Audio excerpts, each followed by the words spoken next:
Today on Law Weekly, we look at issues of access to quality justice in the country. We also have a recap of some of the top stories from the courts.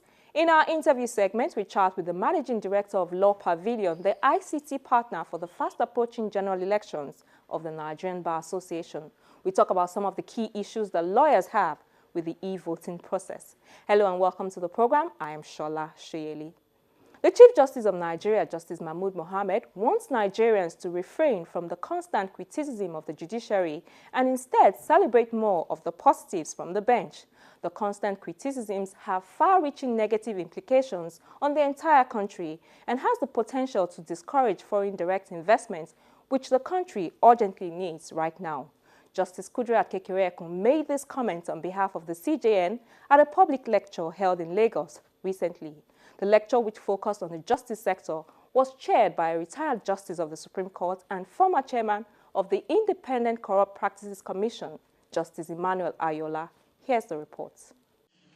Access to quality justice in Nigeria is the theme of this public lecture, which has brought these vibrant group of judges, lawyers and members of civil society, the media and others together in Lagos.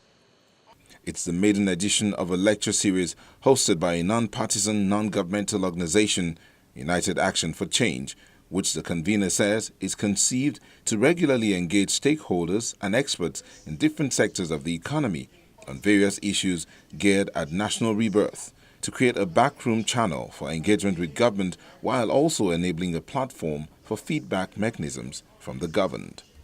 Today's effort became more imperative due to two basic developments in recent times, and I'm sure these certainly form part of the basis for convening today's discourse. And the story or the narrative goes thus. One, a judge gave a judgment in a particular state in which the state government was involved, and judgment somehow went against the state government.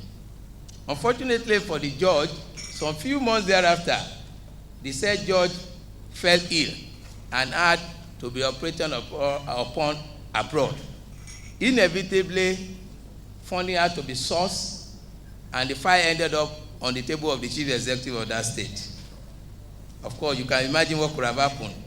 Somehow along the line, an overzealous subordinate suddenly drew the attention of the chief executive to the fact that was the judge that gave that judgment that time.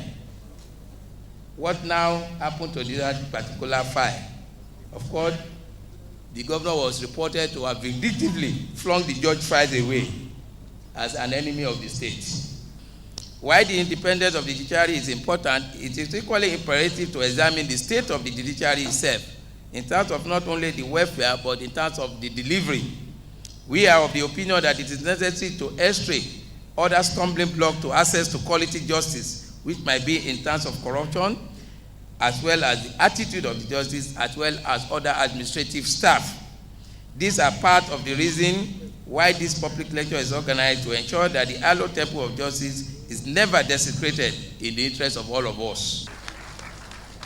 The chairman of the event, Justice Emmanuel Ayola, believes that for there to be quality justice, the average Nigerian must seek to become a quality person. Justice should not need qualification. Anything that qualifies justice is an exaggeration. Justice must be justice. The average Nigerian must aspire to become a quality person in himself, who will seek quality justice before a quality judge, a quality judge who will have a quality legal practitioner practicing before him. I believe that we started Nigeria when Nigeria started with quality justice. I believe that Nigeria of the past had people who were not even learned in law dispensing justice. It is because Nigerians and Nigeria are beginning to forget their origins that we need to gather to talk about quality justice. On the role of judicial officers in access to and dispensation of quality justice, The point was made that a lot is being done to reform the judiciary, and there is therefore a need to change the narrative about the Nigerian judiciary. I believe that while it is very positive to look for ways of improving access to justice, we must stop denigrating our judiciary. I say this because, as we all know, the judiciary is the last hope of the common man. And when at every available opportunity, all we emphasize are the negative aspects of our judicial system, it doesn't do any good for our country.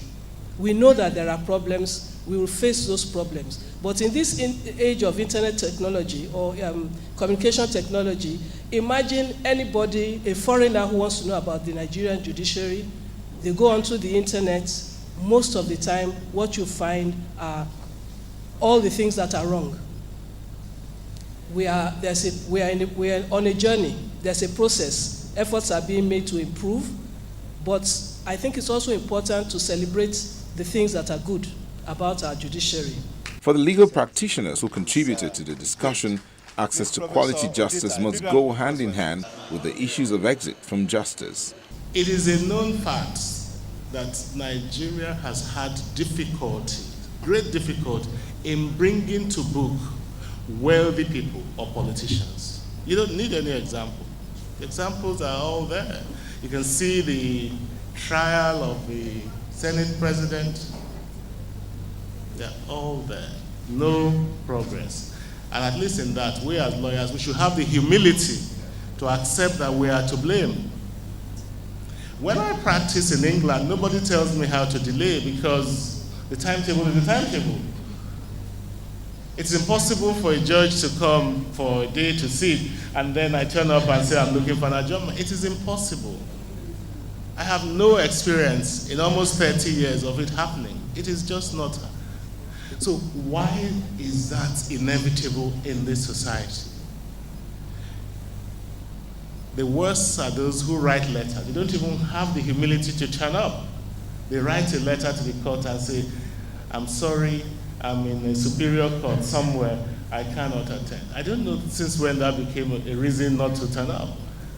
No one ever teaches any law student that if you have a case in the Supreme Court and you have one in the High Court, you shouldn't attend the High Court. But unfortunately, I understand that if the High Court judge were to strike it out because that person did not turn up, the Supreme Court will restore it and rebuke the High Court judge for doing what it's supposed to do. So how can you run such a system? I say process review, first of all, so we cut down the time it takes for processes to move within the system. Better record keeping. The record keeping is appalling. Files are piling up, some of them are mildewed. You know, we should start converting that to digital by now. And I did it when I was the Commissioner of Lands. We moved all our COOs, some of them as far back as 1857, onto e-platforms. So it can be done. Then you may get to court and they say the judge has gone on retreat somewhere, abroad, Singapore, whatever. Meanwhile, when you were taking the dates, you were given no notice that there will be a retreat. And I think that's an unfortunate choice of word, retreat, because it means moving back from reality. It is not fair, and that's probably why we haven't gotten much out of it. So it is not fair to the parties. It is not fair to parties, especially coming from wherever. And then you get there to say the judge is not sitting. Or they have gone to represent the CJ at some event. The courts are not supposed to be like any other organization. No. They are not. So you can't, in the regular civil service, I can delegate my powers of signing file, right, to my junior officer, right? I can do that. So if I go on retreat, I have somebody doing it. But you can't do that in the judiciary.